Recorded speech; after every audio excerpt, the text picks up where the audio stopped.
Hey guys, welcome back to our channel. Today we are sharing a couple of very delicious, very easy weeknight dinners, which is kind of like our go-to thing on this channel. Easy weeknight dinners. We know it's what you guys always want more of, so we're here with more to show you. And these two recipes do have something in common.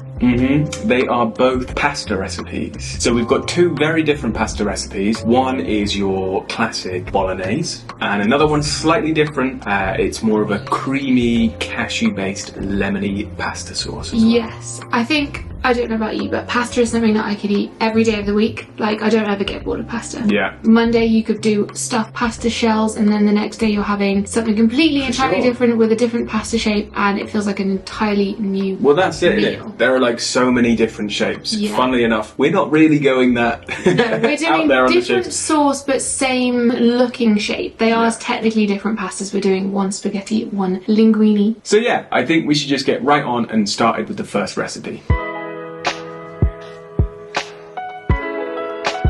The first thing that we need to do is soften our cashews, and if you're not used to making cashew-based sauces, then this is a pretty vital step. You need to soak your cashews in boiling water to make sure that they're nice and soft so that they blend up and go super creamy. So I'm going to put these in a pan of boiling water and put them on the hob on a very low heat for about 20 minutes. You can also do them in cold water, but you really want to be leaving them to soak overnight if you're going to do that. Using hot water just speeds up the process. We're using this lovely asparagus to pair with our creamy cashew-based sauce, but if you don't like asparagus, then some mushrooms would work really nicely, or broccoli as well if you want to go for that green vegetable vibe.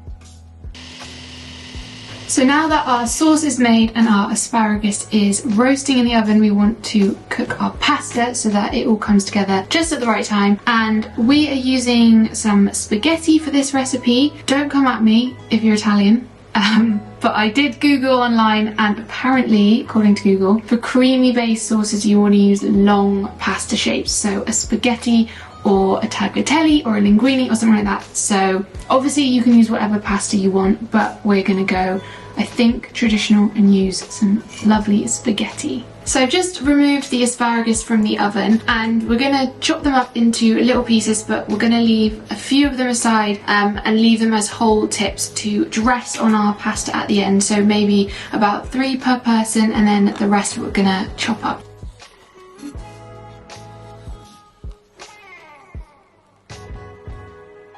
So we're not adding all of our sauce just because, judging from how much pasta we've cooked, it kind of looks like enough. But of course, it all depends how much pasta you want and how saucy you like it. But top tip is this is really nice on toast for breakfast or as like a little snack. So you can just pop it in a Tupperware and put it in the fridge and save it for another day.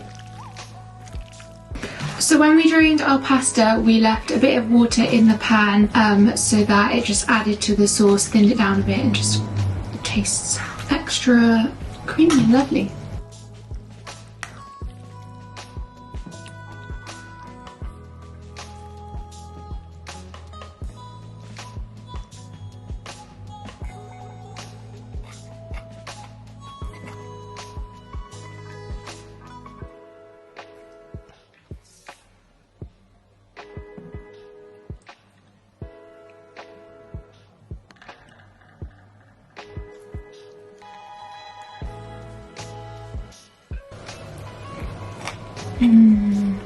That is so good, so creamy, and it's so simple. Like, it's literally just a cashew cream sauce with pasta and some asparagus. Like,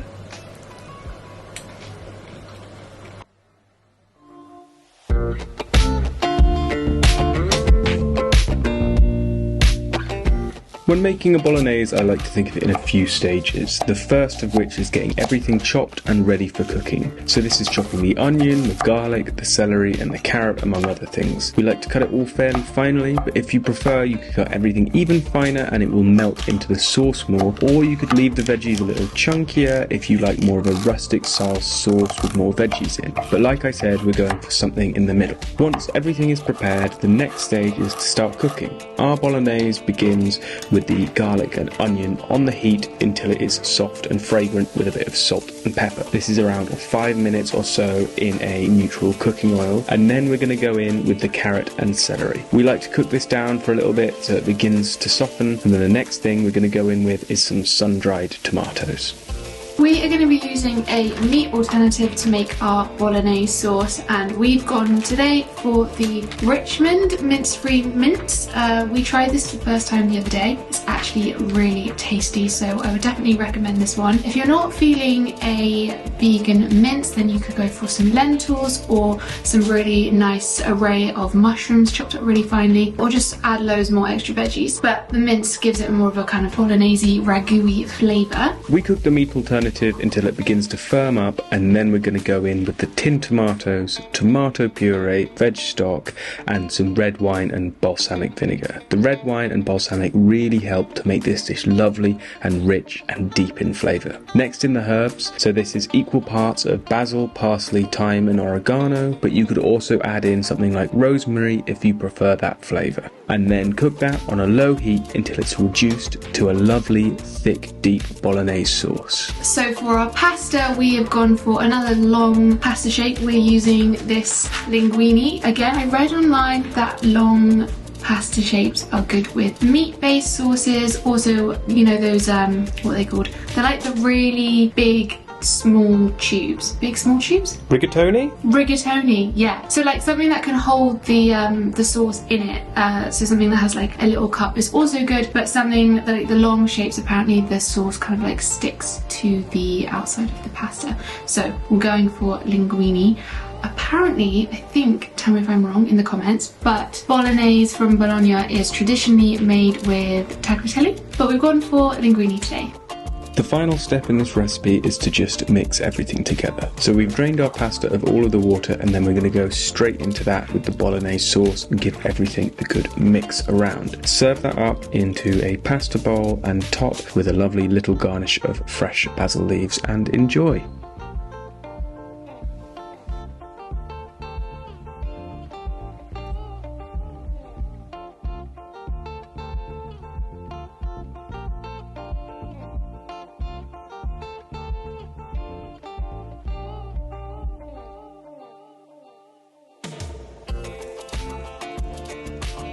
So that is all 3 of our easy vegan pasta recipes that we've got for you today. We really hope you enjoyed them. Definitely, and let us know down in the comments which one is your favourite. I think mine's probably bolognese, because I think we've been making it for the longest. Like, it was pretty much one of our first ever recipes that we ever made for our website like 5 years ago. Can't go wrong with good bolognese. So, I think my favourite is probably the creamy, lemony, asparagus-y one. They're all great. They are all We'd love to know what you think, so let us know. And if you haven't already, don't forget to subscribe and hit the notification bell as well, because you don't want to miss out on any more of our recipes. If you like this video, we've got plenty of other vegan recipes and all sorts of vegan content that you can watch here, and loads more on our channel. So we'll see you in our next video. Bye!